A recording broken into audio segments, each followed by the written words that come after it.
ቅድሚያ እንግዲህ ሊዲዬ ወደ ማስታወሱ ተመልሳለች። ምክንያቱም እንግዲህ ሩማናን አይታት ሩማና እንደምታውቃትና አደይም የድሮ ጓደኛዋ እንደሆነ ስትነግራት እሷም በጣም ተደስታ ወደ ራሷ እየመጣች ነው። እንዲሁም ቤዛና ወንድሟ ከዶክተሩ ለማምለጥ ቢሞክሩም ገጀራው እንግዲህ የተመረዘ ምግብ በመስጠት እንግዲህ መርዟቸዋል።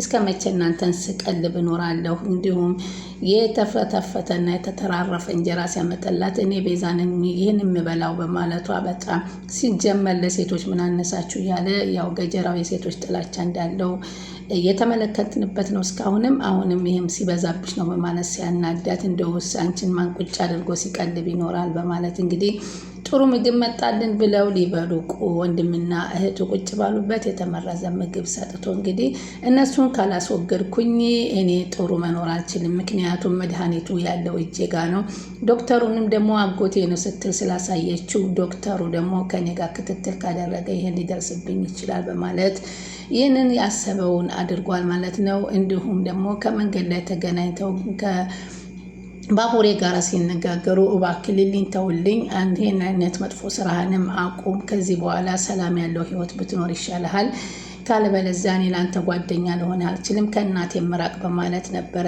እያስጠነቀቀው። እሱም ደግሞ አይ እንደ እውነትም ከዚህ በኋላ ይህ የመድኃኒቱ ገንዘብን በቂ ነው፣ ይህንን ይዤ እውነትም ሰላም እንድኖር፣ ይህም መድኃኒት ደግሞ የሚያውቁት ከኔ ጋር መኖሩን ቤዛና ወንድሟ ስለሆኑ አሳልፈው ሳይሰጡኝ እኔ መቅደም አለብኝ፣ ከፊቴ ያለውን ነገር እነሱን ማራቅ አለብኝ በማለት በመወሰን ነበረ።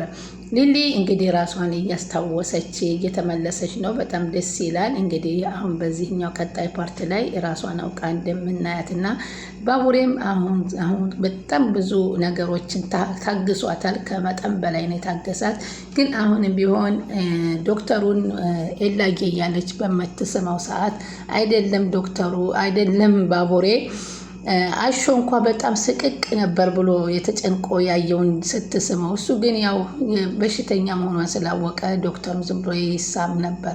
ሆኖም ግን ዶክተሩ የአደይ ፍቅር አሁን ከጊዜ ጊዜ እየጨመረበት መጥቷል። ቁጭ ብሎ የሚያስታውሰውም እሱን ነው። ግን አሁን በአሁኑ ሰዓት እሷ ደግሞ ፍቅር ተይልኝ ባለች ሰዓት እልክ እና ደራ ይዟት ዴቭን ላለመተው ወስናለች። ምክንያቱም አሁን እንግዲህ ዶክተሩ ቤተሰቦቿ እምቢ ብለዋል፣ ለእኔ ልትሆን ነው እያለ ቢያስብም አሁን እሱ ሲጠይቃት ዴቭ ደግሞ በቃ የፈለገ ይሁን በወላጆችም ባይፈልጉ አገባዋለሁኝ፣ አቅጄ አሳምናቸዋለሁኝ በማለት እንግዲህ ውሳኔዋን ስትወስንለት እሱም ልዩ ስጦታ አዘጋጅቶ አምጥቶ ስጦታውን ሰጥተዋታል ማለት። ሌላ አቤ ነው። አቤ እንግዲህ ወላጆቹን እንግዲህ ጠላቶች እየፈለጓቸው እንደሆነና ሄሉ ጋራ አብረን ወደ ውጭ ሀገር እንውጣ እንሽሽ በሚለው ሀሳብ ላይ እንግዲህ አልስማማ ብለው በመካከላቸው ብዙ ልጆች አብረው ገብተው እንዲሁም እነ ዳይመንድም እነ ኪንጎም ሁሉም ሊያሸማግሏቸው ሞክረው ባሉበት ሰዓትና አደይም ጠጋ ብላ እያናገረችው አቤ ምንድነው የተፈጠረው? አይዞህ ከጎንህ አለን እያለች ባለችበት ሰዓት እንግዲህ ሳያስበው ፊት ለፊቱ መጥተው ድንቅር ብለውበታል ማለት ነው። በሚያሳዝን ሁኔታ አይኑ ፍጥጥ እንዳለ ነው ያለቀው። ምን ያደርጓቸው ይሆን የሚለውን ቀጣይ ፓርት ላይ የምናይ ይሆናል። ሰላም ውድ የቻናል የተከታታዮች ሰላማችሁ በያላችሁበት ይብዛ። ለቻናል አዲስ የሆናችሁ ሰብስክራይብ፣ ላይክ፣ ሼር እያደረጋችሁ አበረታቱኝ። አደይ ቀጣይ ፓርት ይዘን መጥተናል። እንግዲህ እነ ቤዛ ምንም ሌላ ገንዘብ እናገኛለን ሲሉ ጭራሽ ቤታቸው ተሽጦ የመድኃኒቱን ዋጋ እንዲከፍሉ እንደሚወሰንባቸው ተሰማ። አይደለም ትርፍ ገንዘብ ቀርቶ ቤት የእናት አባታቸውን ሀብት ንብረት እንኳ ማስወረሳቸው በጣም የሚገርም ነው። ድሮም ቢሆን ሰው የሰውን ሲመኝ የራሱን ያጣል ይባላል። ይህ ነገር በጣም በሚገርም ሁኔታ ልፋትና ቢያንስ አሁን የለፋንበትን የተወሰነ ገንዘብ ይስጠንና እዳችንን እንክፈል እያለች ብትናገረውም ለወንድሟ እሱ ደግሞ ሞኞች ናቸው፣ ምን አባታቸው ብዬ ነው የምሰጣቸው እያለ እንግዲህ ስቃያቸውን አብዝቶታል። እስከ መቼ ነው እዚህ ቤት ታጉሬ የምቀመጠው? እስከ መቼ ነው የሰው ትርራፊ የምበላው እያለ ሲላት፣ እሱ ደግሞ እንግዲህ ፍቅርን አግኝቶ በእርግጥ አሁን ዶክተር ውስጡ ሊይዘው ሲያስብ ፍቅር መጥታ እያዋራችው እንግዲህ ብርቄ እያለ ሲልባት ብቻ ዶክተሩም ራሱ ብርቄ እኮ የኔ ሰራተኛ ናት እያለች ደግሞ ጭራሽ ሊሊ ስታናድዳት እንግዲህ ዝም በይ ደግሞ ይበርቀቀውና አንቺም ዶክተርሽም ገደል ግቡ ብርቄ ብርቄ ይላል እንዴ እያለች እሷም እየተናደደች በዛን ሰዓት እንግዲህ ሊሊ መጥታ ዶክተር ብላ ባካችሁ አትጮሁብኝ በማለቷ እሷን ለማስታገስ ብሎ ወደኋላ ሲዞር ነበረ አምርጦ የሄደው። የእናቴ ምትክ ምግብ ይዤልሽ መጣሁኝ ከአንቺ ቀጥል እኮ ደግሞ ያለች ፍቅር ናት። ፍቅር ህይወቴን አተረፈችልኝ። ዝም በል አንተ፣ እሷ አሳልፋ ትሰጥሃለች እንጂ ፍቅረኛ ልትሆን አትችልም እያለች እሷም እየተናገረች ነበረ። አሁን እንግዲህ አደይ ደግሞ ለዴቭ ያላትን ፍቅር ጨምራ ተናግራለች። እንግዲህ ስጦታውንም ሲሰጣት በጣም ነው የተደሰተችው። አባቷ ግን ስልክ እየደወለች ስትጠይቅ አባቷ የት እንደሄደ እስካሁን እንደሄደ እንዳልተመለሰ እየተናገረች ነበረ። ብርሃኔም ወይኔ በኔ ጦስ ትላለች አደይ። አባቴ አንድ ነገር እንዳይሆንብኝ እንጂ በማለት ስለ አባቷ አሁን እያሰበች ትገኛለች።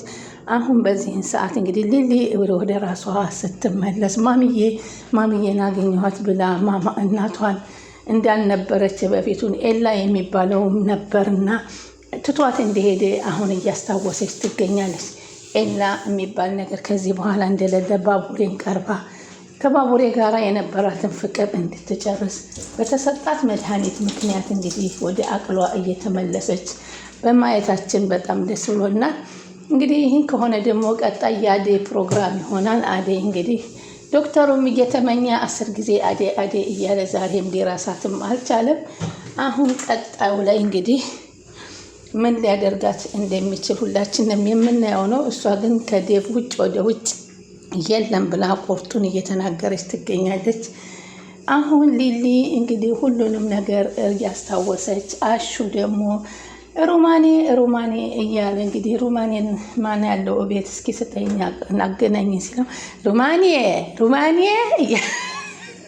እያለ ሲያቆማጥላት እንግዲህ እሷ ደግሞ ሲቀርቡ ትሸሻለህ ሲሸሹ ትርቃለህ እያለች እንግዲህ እየተሽኮረመመበት ነው። መጨረሻ ላይ እንግዲህ እሺ ብላ እንደሆነ ሁኔታዋ ይለያል። ግን እሱ እስከ መቼ ከእንግዲህ ካልሆንሽኝ ወደ ሀገሬ ልሂድበት እባክሽ ቁርጡን ንገሪኝ እያለ የሚገኝበት ነው። እንግዲህ ኪንጎና ቀበጧም እንግዲህ ታርቀዋል። ከዚህ በኋላ ምንም ነገር በመካከላችን ቢፈጠር ግልጽና ግልጽ ሆነን እንድንቀጥል በማለት ተነጋግረው ሁለታቸውም ጨርሰውታል። ባቡሬም ለገጀራው አስጠንቅቆታል። ገጀራው ደግሞ ይህ ዶክተር አወቀኝ ማለት ነው እያለ እየተጨናነቀ ይገኛል። ሆኖም ግን ገጀራውን እሰራለታለሁ፣ ገጀራው ባቡሬን እሰራለታለሁ እንደሰራልኝ እያለ አሁንም ከባቡሬ ጋር ጥምድ ትኩር እንዳለ ነው። ሊሊን እንዳትነካብኝ በማለት እሱም አስጠንቅቆት ነበረ። ሊሊ እንግዲህ ተኝታ በእንቅልፍ ልቧ የመጨረሻ ልትታመም ስትል ባቡሬ አንዲት የሚወዳት በውስጡ እንዳለና ለእሱ እንደተመቸችው እሷን ሊያገባት እንደፈለገ ሲነግራት የነበረውን አስታውሳለች ማለት ነው። ወደ ትውስታዋ እየመጣች ነው።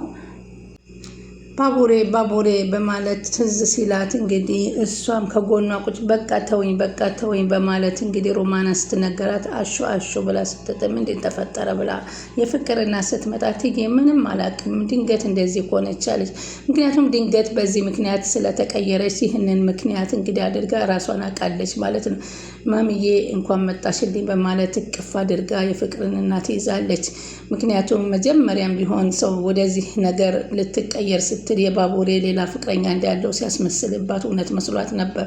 አሁን ግን በህልሟም ያንን ነገር በተኛችበት አይታ ባቡሬ እስካሁን ከጎኗ መሆኑን በማየቷ ወደ ራሷ ለመለወጥ ሞክራለች ማለት ነው።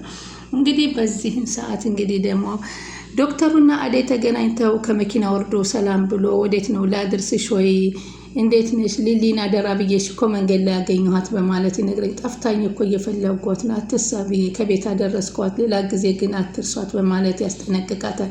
ልሸኝሽ አደይ ሲላት አይ ራሴ እሄዳለሁ በማለት ግን ሳትነግረኝ ቤዛ እንዴት አደረጋሰ ቤዛ እኮ አመለጠች ተጠራጥራ ነበር መሰል አመለጠች ከወንድሟ እና በነፃነት እየተንቀሳቀሰች ነው ስትል አዎ የት እንደምትገኝ እኔ እንጃ ቤዛም የቅጣቷን ማግኘት አለባት የሰራችው ስራ ትክክል አይደለም ግን እኔም አጥፍቻለሁ በማለት ዶክተሩ ይላል። ቃሌን መክበር ነበረብኝ። ሊሊን አደራ ብለሽኝ እንደዚህ ሳገኘሻት ስትሄጂ ከገጠር ይቅርታ እውነት ነው አለሽ፣ ይቅርታ አድርግልኝ፣ ጊዜ ያለፈው መድኃኒት ስትሰጥ እንዴት ዝም ትላለህ በማለት አደይ ትወቅሰዋለች። እኔ ምን ላድርግ ቤዛ እኔን አላቃትም ከዚህ በፊት፣ ስለዚህ ለዛ ነው እንደዛ የሆነው አይደለም እንጂ አሁን ብዙ በሽተኛዎችን አደጋ ላይ ነው ያሉብኝና እኔም ለራሴ አደጋውን እየፈራሁ ነው። ስለዚህ ሁሉን ነገር ዓመተ ምሕረቱንም ውስጡንም ሁሉንም ቀያይረዋል። እንዴት ላውቅ፣ ሰራችልን ቤዛ፣ የጊዜ ጉዳይ ነው እንጂ ትያዛለች ብሎ ነገራት።